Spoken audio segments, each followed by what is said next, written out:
The most talented Subramaniam Swami ji का एक tweet आया है। वो ट्वीट में सबसे पहले आपको पढ़कर सुनाता हूं।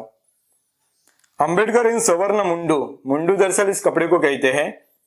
Y Baba Saheb close matter, ब्राह्मण इज वन हु इज ज्ञानी त्यागी, इफ मे एड और साहसी, सो बाबा साहेब वॉज ब्राह्मण। तो डॉक्टर बाबा साहेब अंबेडकर जी को द मोस्ट टैलेंटेड सुब्रमण्यम स्वामी ब्राह्मण बता रहे हैं।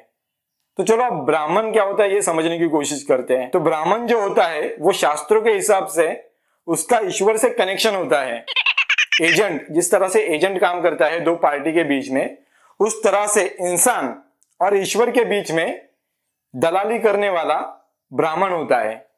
तो बाबा साहेब अंबेडकर जी ने तो ईश्वर को ही नकारा है, तो बाबा साहेब अंबेडकर जी का ईश्वर से कोई कांटेक्ट नहीं है, तो बाबा साहेब अंबेडकर ब्राह्मण कैसे हो सकते हैं। पर इनके ट्वीट में ये खुद कहते हैं कि वो ज्ञानी थे, त्यागी थे, साहसी थे, इसलिए बाबा साहेब अंबेडकर ब्राह्मण थे। अब सुब्रमण्यम स्वामी जी को मैं पूछना चाहूंगा, स्वामी विवेकानंद वो ज्ञानी नहीं थे क्या? वो त्यागी नहीं थे क्या? वो साहसी नहीं थे?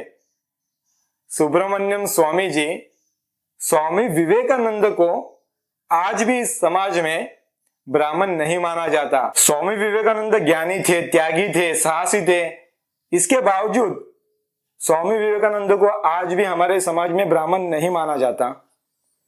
तो इसके ऊपर सुब्रमण्यम स्वामी जी को फोकस करना चाहिए कि स्वामी विवेकानंद जैसे ज्ञानी पुरुष को ब्राह्मण की उपाधि तो मिले, उनको आज भी लोग केवल ज्ञानी ही कहते हैं, ब्राह्मण कोई नहीं कहता।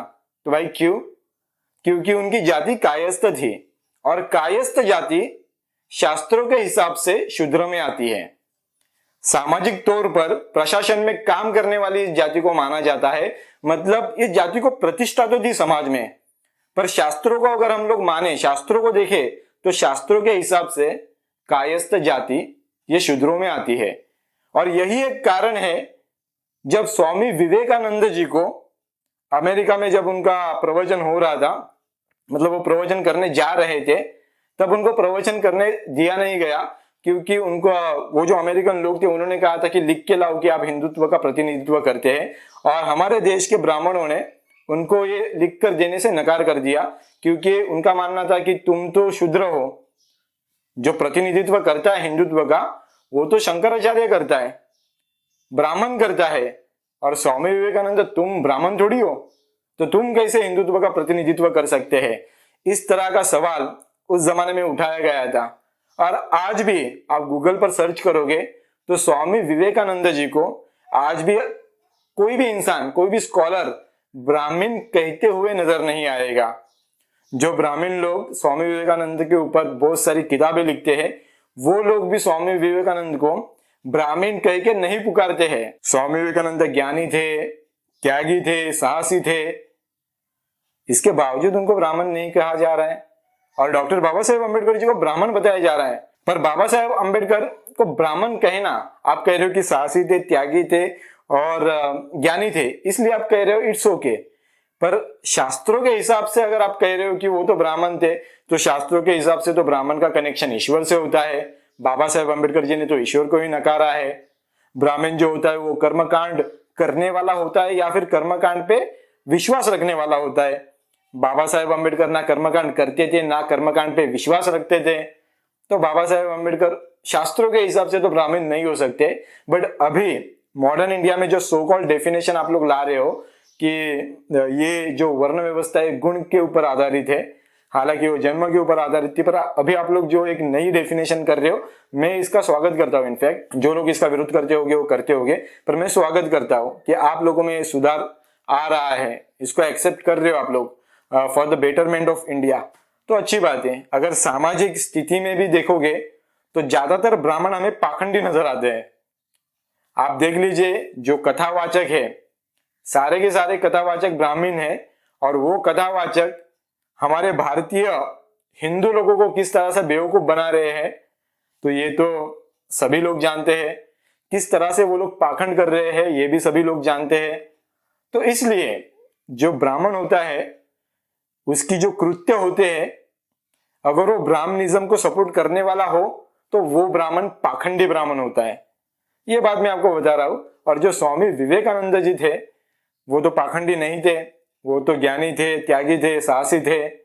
साहसी कहना भी एक्चुअली गलत हो जाएगा, क्योंकि साहसी तो मैं स्वामी विवेकानंद को तब कहता जब स्वामी विवेकानंद जी भारत में जाति पाति के खिलाफ आंदोलन खड़ा करते, पर उन्होंने ये साहस नहीं दिखाया। जाति पाति के लिए आंदोलन खड़ा करने का साहस स्वामी विवेकानंद जी ने नहीं दिखाया, इसलिए वो साहसी थे या नहीं थे मैं नहीं जानता।